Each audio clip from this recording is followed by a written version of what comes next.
Hello and welcome into another episode of Locked on Wolves. Today on the show, it's the post-game podcast for the Timberwolves win over the San Antonio Spurs on Tuesday night. We're going to break down what went right for the Wolves, mostly the bench and also most of the first three quarters, the Ant injury scare, and then the strong second half from Anthony Edwards, and also a bit of a slow finish to this one. But overall, I would call this a solid, methodical win for the Wolves. We'll break the whole thing down. Welcome in. You are Locked on Wolves. You are Locked On Timberwolves, your daily Minnesota Timberwolves podcast. Part of the Locked On Podcast Network, your team every day.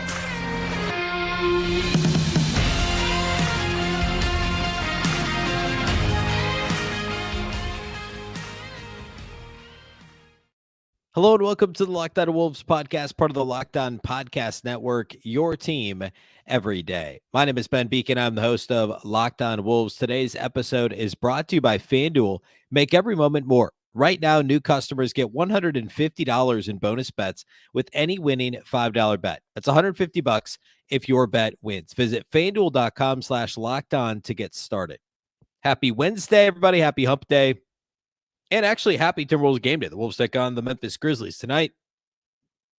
But this is the post-game podcast for the Wolves' win over the Spurs on Tuesday, finishing the season series with 3 wins out of 4 against Wembanyama and the Spurs. We'll break the whole game down here today. Mostly a very positive result for the Wolves. But I want to talk about how they built their massive lead, and then also what happened there at the end as things got never really close, but within 2 possessions here down the stretch. So talk about the whole thing here today. A big thank you off the top for making Locked On Wolves your first listen every single day. Of course, this show is free and available everywhere. That includes YouTube as well as all of your favorite audio platforms. Wherever you like to listen to podcasts, you can find Locked On Wolves. You can also watch on the Locked On Sports Minnesota app on both Roku and Amazon Fire TV. More great local sports coverage 24/7 for free. Download the Locked On Sports Minnesota app today. Again, that's Roku or Amazon Fire TV. You can also follow the show on X at Locked On T-Wolves and also at Beecken with 2 B's, 2 E's, CKEN. All right.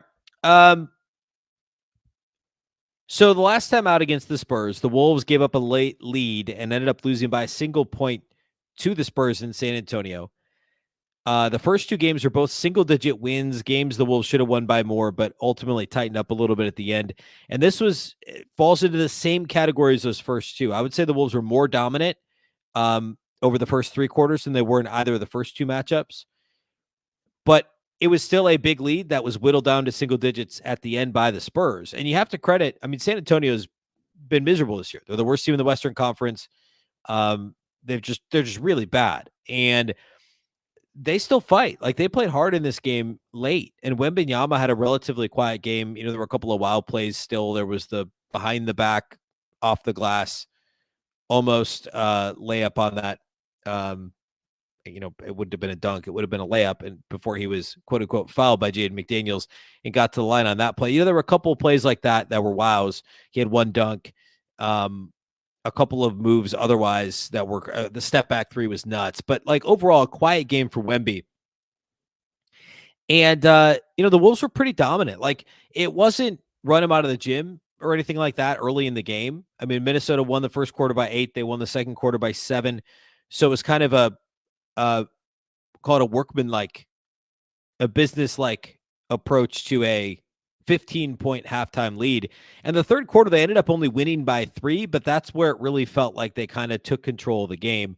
And it was mostly because of the just sudden surge from the Mike Conley steals to the Jordan McLaughlin steals. Saw a lot of Jordan McLaughlin in this game. We'll talk more about that. To the Ant three-pointer, into the pickpocket at half court, to the Jordan-esque dunk. It was just that onslaught in the third quarter that really made this thing feel like it wasn't going to be close. And then it ended up being a 24-point lead early in the fourth before the Spurs got it all the way down to 6 in the final 30 seconds of this game. But of course, Minnesota ends up making a free throw there at the end to hold on and ultimately win by 9.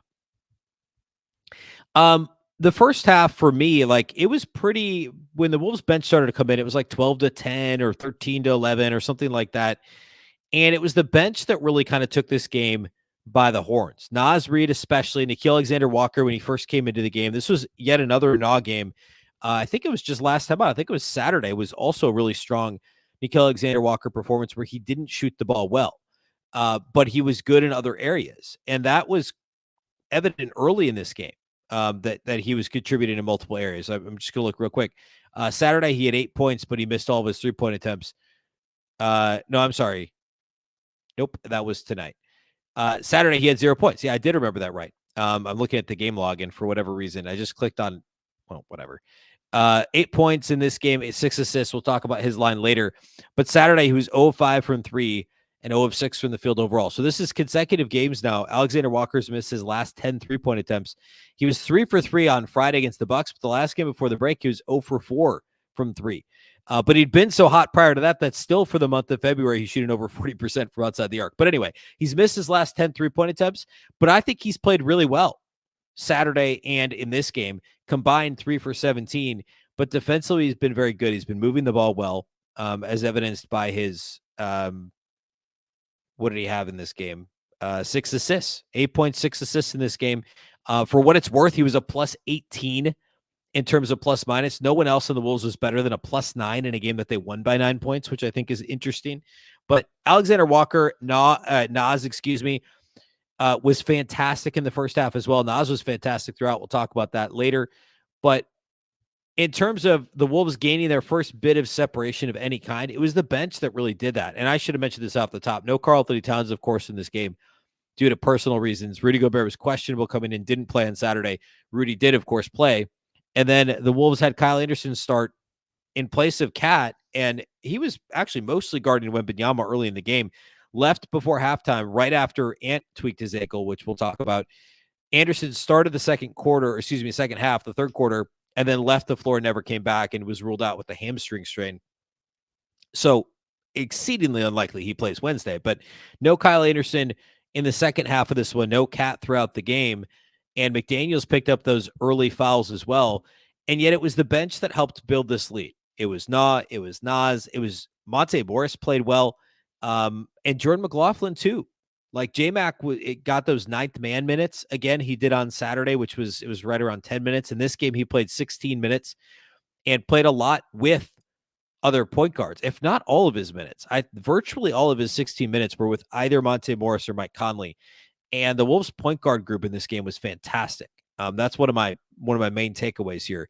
The three of them combined for 8 assists and just 1 turnover. Morris, McLaughlin, and Conley together. 8 assists, 1 turnover. They also combined to score 33 points on, 33 points on 22 shots. And they were a combined 8 of 12 from the 3-point line. Morris, McLaughlin, and Conley. That's a really nice point guard trio. A 3-headed point guard monster. The Wolves have a 3-headed center with Cat, Naz, and Rudy, and a 3-headed point guard now, apparently, at least when they're shorthanded, with Conley, Morris, and McLaughlin. It's pretty incredible. And McLaughlin's played well, really, ever since, I don't know, call it the first of the year, or whatever arbitrary midseason point you want to take. McLaughlin's played well when he's gotten the opportunity. I think that's been pretty obvious. So it was the bench in the first quarter that helped the Wolves build this initial lead, and it kind of extended in the second.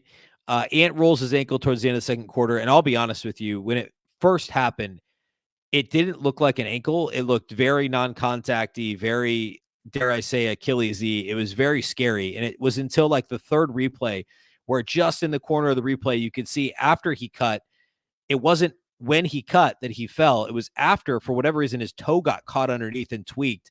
And that's what the injury was. It was surprising when he came out of the locker room after halftime and was ready to go. And he ended up playing essentially a full minutes load in this game. I want to talk a little more about the awesome third quarter, and then what happened in the fourth before we get to individual studs and duds. We'll do all that here next.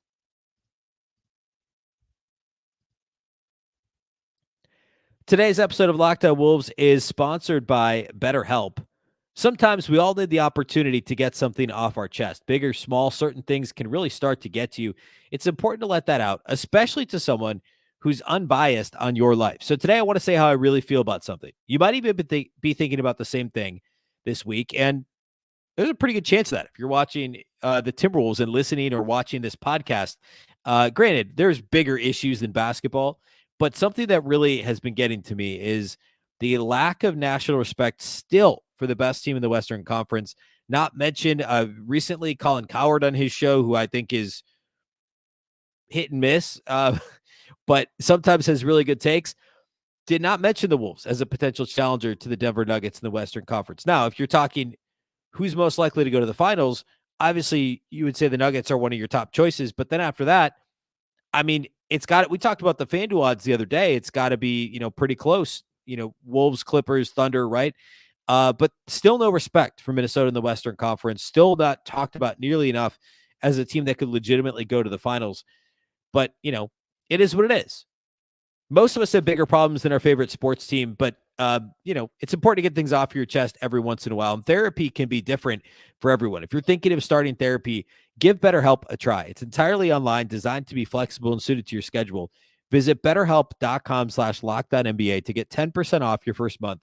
That's BetterHelp, HELP.com/LockedOnNBA. Today's episode is also brought to us by our friends at Stitch Fix. With Stitch Fix, you get a stylist who understands your style, size, and budget. They do all the shopping for you. It's the easiest way to update your wardrobe this season. You can easily update your wardrobe with a professional stylist that helps you find a new on-trend favorite that will work for you. You just give your stylist your size, style, and budget preferences. You can order boxes whenever you want and however you want to with no subscription required. Plus, they'll send 5 just-for-you pieces, outfit recommendations, and pro styling advice. You just keep what works and you send back the rest. Your stylist will always send just the right pieces, and the fit is on point. Trust me, it's like they have Style ESP. I don't know how they do it, but they'll just get you. Stitch Fix makes it all so easy. I don't like to shop. I don't know if you do, but a lot of people don't. And they can help you save on that time and effort. Plus, you can get outfits that make you look good and feel really good. If you don't love something, simply send it back. Shipping, returns, and exchanges are always free. Style that makes you feel as good as you look. Get started today at stitchfix.com/lockedon. That's stitchfix.com/lockedon. Stitchfix.com/lockedon.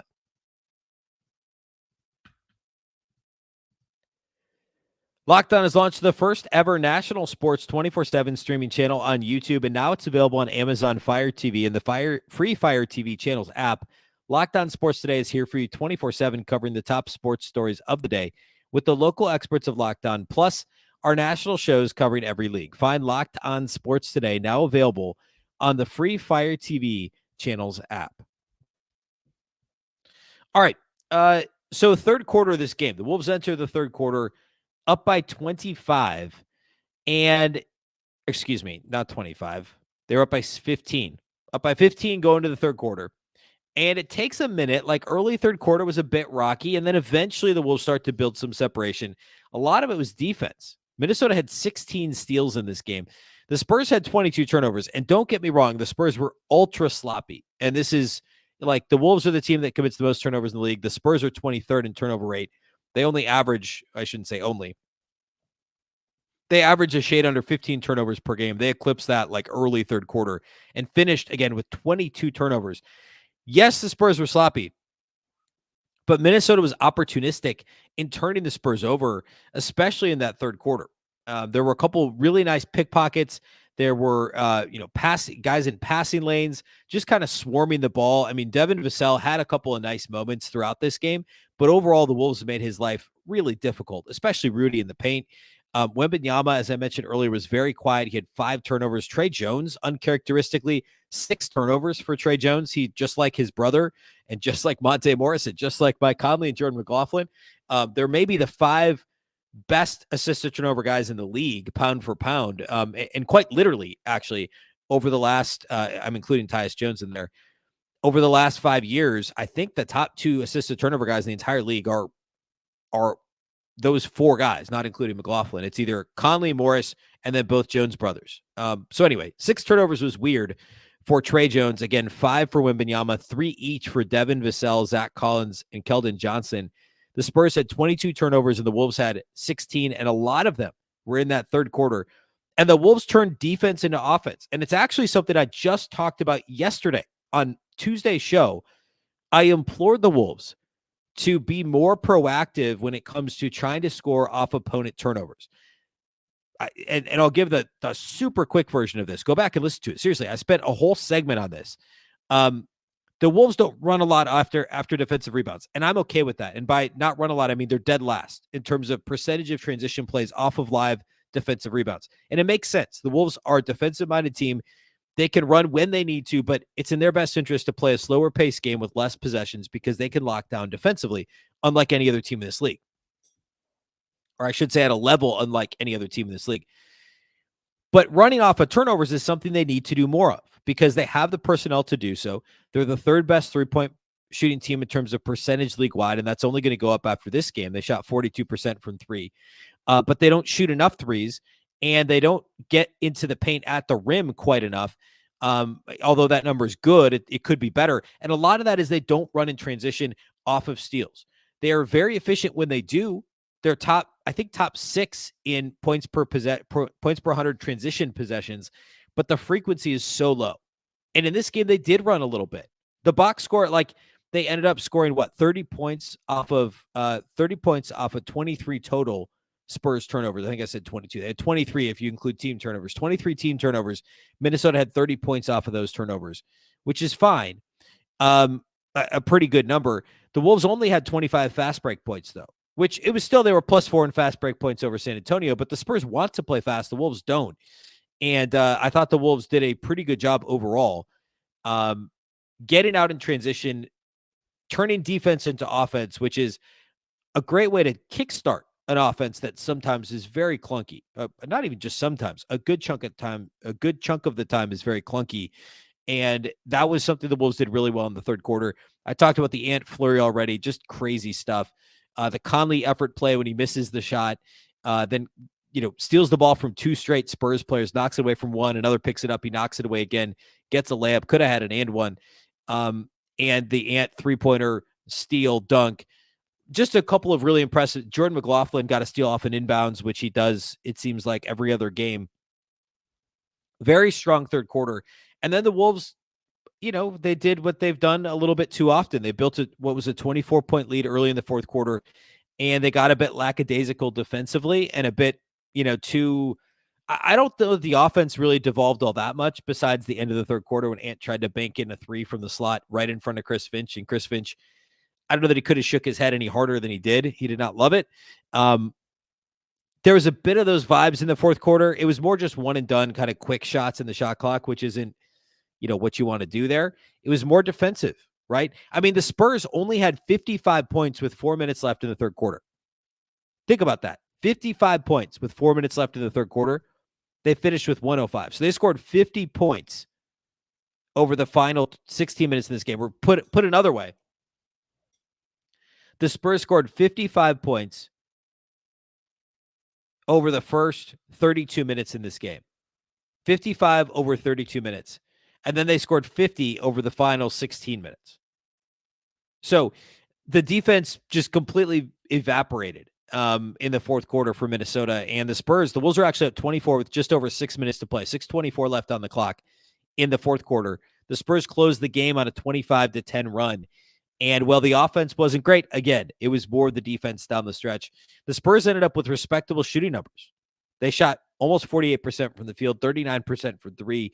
Keldon Johnson got a bit hot there toward the end, and the Spurs got some cheap fouls and got some free throws. But the turnovers for the Spurs, the steals for the Wolves, and the defense early was kind of the story.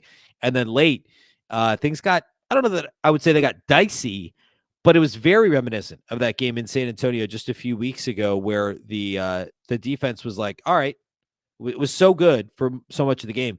And then ushering the Spurs to the rim.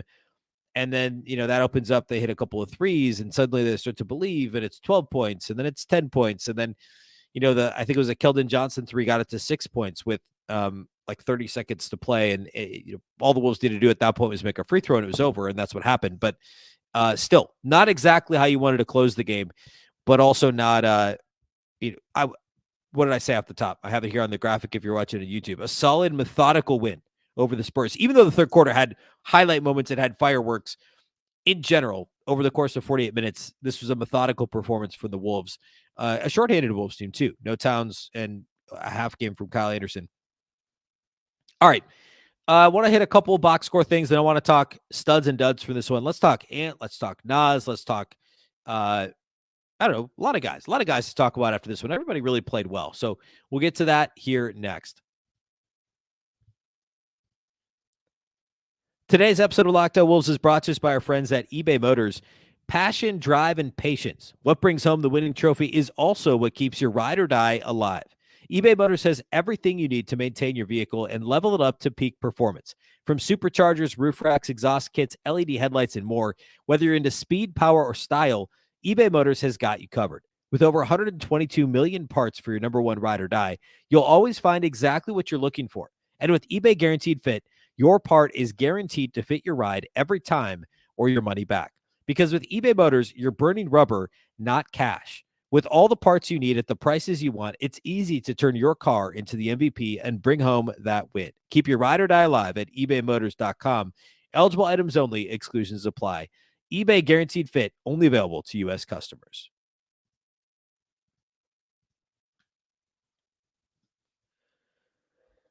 All right, let's close this thing with individual studs and duds. First, real quick, I mentioned the Spurs shooting line, actually pretty decent, but the Wolves shot the ball really well also, 46% from the field and just a shade under 42% from three for Minnesota. They also shot it well at the line, at the free throw line, which is good to see because they've been struggling a bit there lately.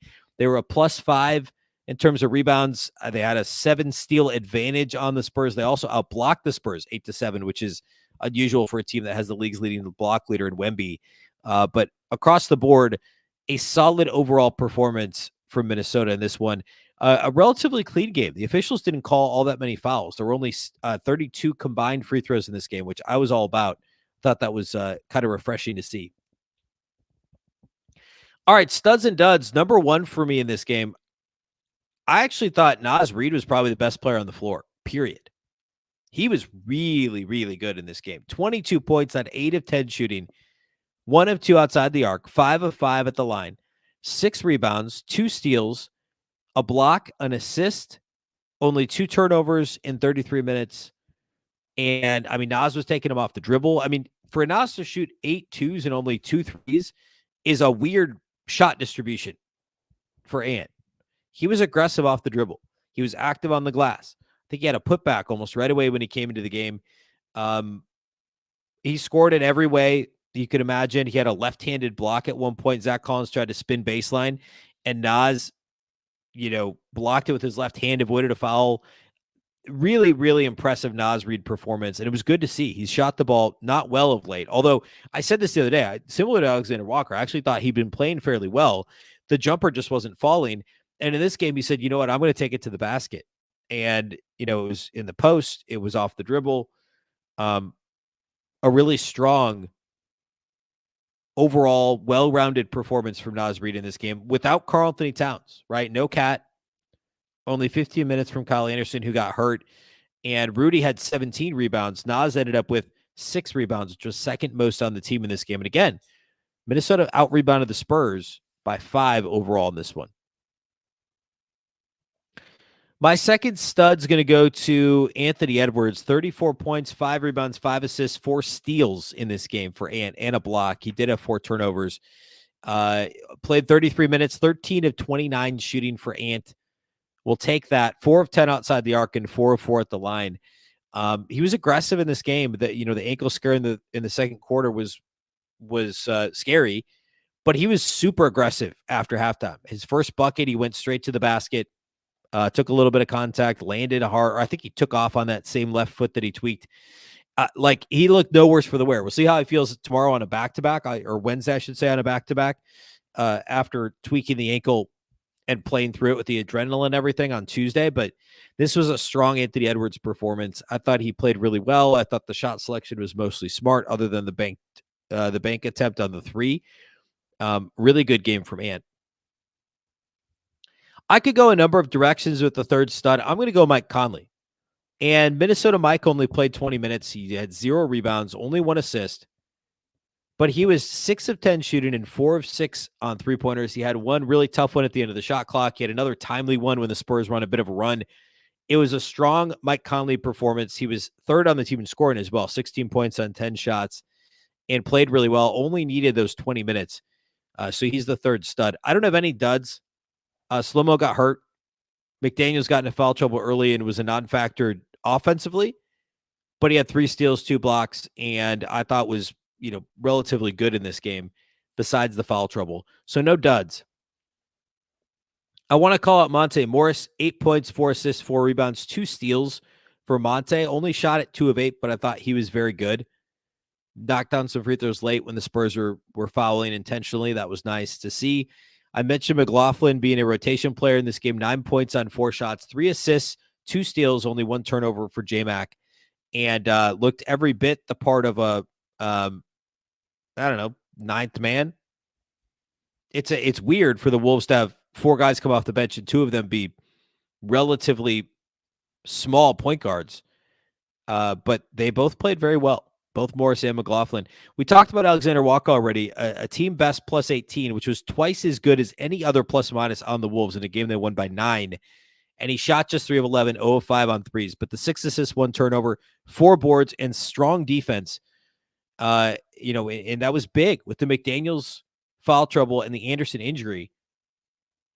The Wolves needed Alexander-Walker to chew up some minutes there on the wing and be effective on both ends of the floor, and he was, especially in the second, or call it late first quarter into the second quarter when the Wolves really needed it, and they were building what became a double-digit lead in the second quarter for the Wolves. Alexander-Walker was great. Exactly what the Wolves needed at that point in the game. So, well-rounded game for Minnesota. Everybody that saw the floor, for the most part, played very well in this game. We'll see who all is available Wednesday. I mean, Rudy with the sprained ankle coming into this game, I'd imagine he's on the injury report still Wednesday. Who knows with Cat? No idea what the personal issues are and what that means for Wednesday. I'd be shocked if Kyle Anderson played Wednesday. I don't know. We may be down to, assuming Rudy plays.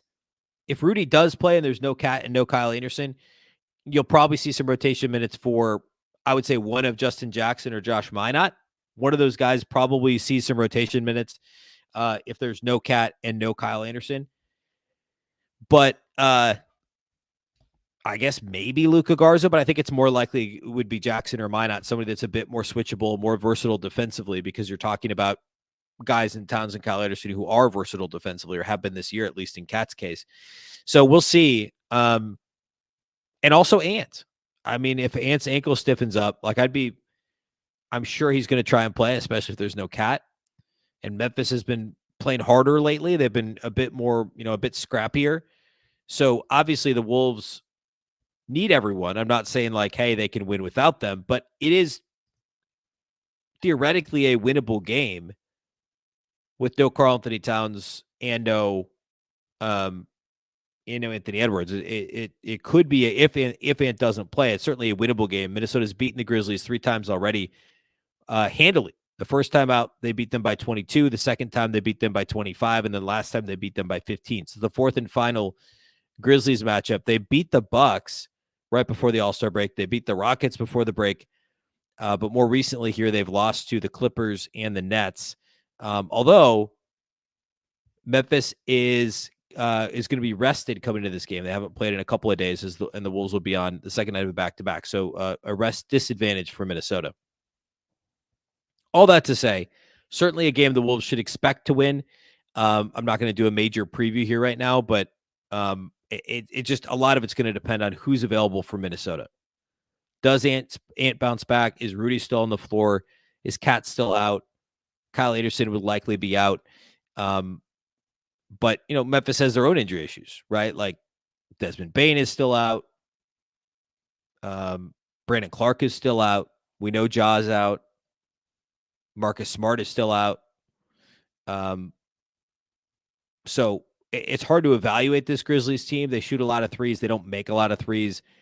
They're a mediocre defense, but they turn teams over a lot, which is one of the reasons why the turnover, or this team, with Jaren Jackson Jr., when Marcus Smart is healthy, they can turn you over, and Minnesota's happy to oblige. They're happy to turn the ball over. So that scares me a little about this matchup.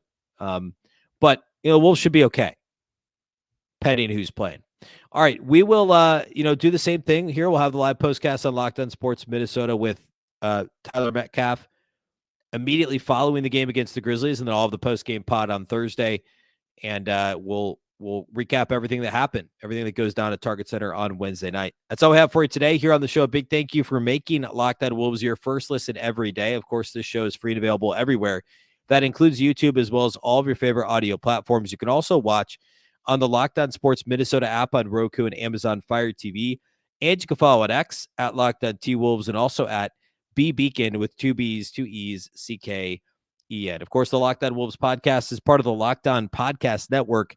Remember, the Locked On Network is your local experts on all the biggest stories. Once again, I'm Ben Beecken. This is the Locked On Wolves podcast, and we'll catch you next time.